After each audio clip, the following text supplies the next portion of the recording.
مساء الخير، عاملين ايه؟ اخباركم ايه؟ يا رب تكونوا بخير. مليون مسا عليكم كلكم. النهارده يا جماعه حلقه خاصه كده، وهنشوف كلبتين فوديكا اللي قدامنا دي.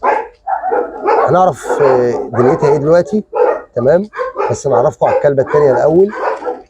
سوكا، صح؟ سوكا اهي. دي سوكا، شايفينها عامله ازاي؟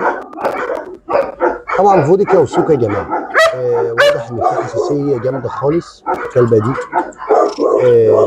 بتعاني من ان الشعر اختفى، بدأ يروح من جسمها. شايفين دي حساسية في الشعر، في الجلد، تمام؟ والشعر راح منها، تمام. وفوديكا طبعا موضوعها موضوع في حشرات كمان على فكرة، يعني الموضوع فيه حشرات. وادي فوديكا يا جماعة هي حشرات. خدوا عندكم بقى، اكتب بقى، هات ورقة واكتب ورايا. حشرات، التهاب في الودان، اعصاب، حساسية، حاجات كتير قوي، ضعف في النظر، الموضوع كبير. طيب الكلاب دي احنا هنعمل فيها ايه؟ الكلاب دي صاحبهم النهارده جابها لنا وهو منورنا في المزرعه من محافظه القاهره، تمام؟ تحس ان سطلانه كده من محافظه القاهره، نورنا هنا في البحيره، تمام. والراجل ضحى بالمشوار ده كله، وضحى بمصاريف علشان يفوق الكلاب دي ويحاول يساعدهم من اللي هم فيه. استاذ محمد، نورتنا يا باشا. عامل ايه؟ اخبارك ايه؟ احلى تحيه ليك وتحيه لاهل القاهره كلهم. نورتونا النهارده وشرف لينا انكم تنورونا. حبيب ابو نور. حبيب قلبي، ممكن تعلق المايك هنا عشان ما يكونش الموضوع ايه كتير عليك يعني. حبيب ابو نور. حضرتك منين من القاهره؟ من وسط البلد. من وسط البلد، احسن ناس. حبيبي. متابعنا بقالك فتره؟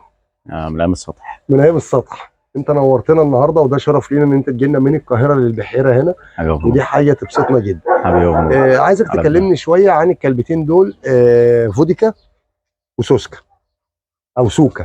سوكا والله الفودكا دي معايا وهي 40 يوم 45 يوم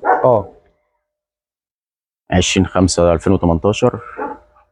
عندها قد ايه دلوقتي؟ هي من 20/5/2018، يعني 5 سنين وشويه. ما يقارب 5 سنين. 5 سنين وشويه. حضرتك كنت بتقولي انا بقالي فتره بس كان عندي ظروف او ما كنتش فاضي، وعشان كده بس بقى كانت مع والدي. هو زي ما حضرتك شفت بقى وصلت اللي هي فيه.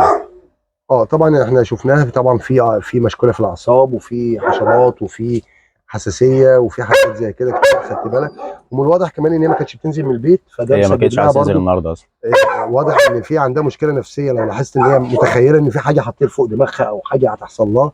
هي عشان فوق السطح في حمام بس. حمام. هي كان بيزولها كتير. هي مرتبكه. واضح ان هي مرتبكه. طبعا احنا هنبدا نشتغل، وطبعا زي ما اتفقنا ان احنا بنعمل لها فتره اقامه، تمام. وهنبدا نشوف المشاكل الصحيه اللي عندها ايه نعالجها، وباذن الله اللي فيه الخير يقدمه ربنا. شايفين طبعا يا جماعه الكلبه هتعمل ازاي يعني الواضح. ولو انا شاورت لها كده اشاره صغيره، شايفين هي مش مركزه معايا، هي مع نفسها كده على فكره. يعني في حاجه غريبه في الكلبه دي، تحسوا ان هي زي بالظبط كده اللي شارب حاجه مسطول. يعني هي في حاجه ايه اسمها فودكا. بص هي تلاحظ ان هي مروشه، يعني في روشه كده عندها في دماغها، فاهمني؟ متخيله ان في حاجه في الارض، متخيله ان في حاجه في دماغها. طبعا الله اعلم ايه اللي عندها. احنا لسه ما قررناش يا جماعه، ولسه ما عرفناش، ولسه هنركز معاها في الفتره اللي جايه دي. وانا عارف ان في ناس كتير هتتابعها. الكلبه ممكن ساعات بتبقى مش عارفه تقف، واضح عليها ان الاعصاب متدمره، تمام. هنشوف كل الحاجات دي ونتابع عليها، وانا عارف ان في ناس كتير هتتابعها. اما الكلبه سوكا بقى ديت اللي شعرها رايح وبتعاني من الحساسيه، هنبدا برضو نمشي معاها بالعلاج ونشوف اخبارها الصحيه ايه، لان واضح ان في ديدان كتير قوي في معده الكلاب دي، تمام. عايزين برضو نشوف مشكله الديدان وننظفها ونشوف الموضوع ده كله. هيبقى الموضوع كله عباره عن قائمه علاجات الكلاب دي هتاخدها، وانا عارف ان في ناس كتير ممكن تتابع معانا العلاجات دي وتشوفها. في اي حاجه تانية عايز تقولها لنا عنهم يعني نعملها؟ لا. كده بس العلاج ترجع بس زي الاول. ترجع زي الاول، دي بيبقى بامر الله ان شاء الله. تمام. احنا هنعمل اللي علينا، كل حاجه هنبشرها مع حضرتك عن طريق الفيديو، تمام. وموضوع بقى الكلب يرجع لحالته الطبيعيه تاني دي حاجه بتبقى بامر الله وباذن الله. تمام. احنا المهم ان احنا نعمل اللي علينا قدام ربنا عشان تبقى انت عملت اللي عليك قدام ربنا. تمام. واحنا كمان برضو عن طريق ان احنا نساعدك نبقى عملنا اللي علينا قدام ربنا. انتوا نورتونا النهارده واحلى تحيه للقاهره واهل القاهره كلهم، وده شرف لينا. ويا رب نكون عند حسن ظنكم ونغير في اللي احنا شايفينه دلوقتي ده.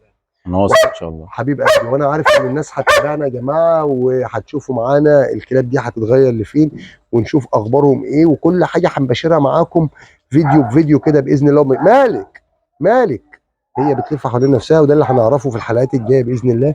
وايه اسباب ان الكلبه دي تبقى زي المسطول كده. تمام. كل ده هنعرفه باذن الله في الفتره اللي جايه. تحياتي ليكم والسلام عليكم ورحمه الله وبركاته.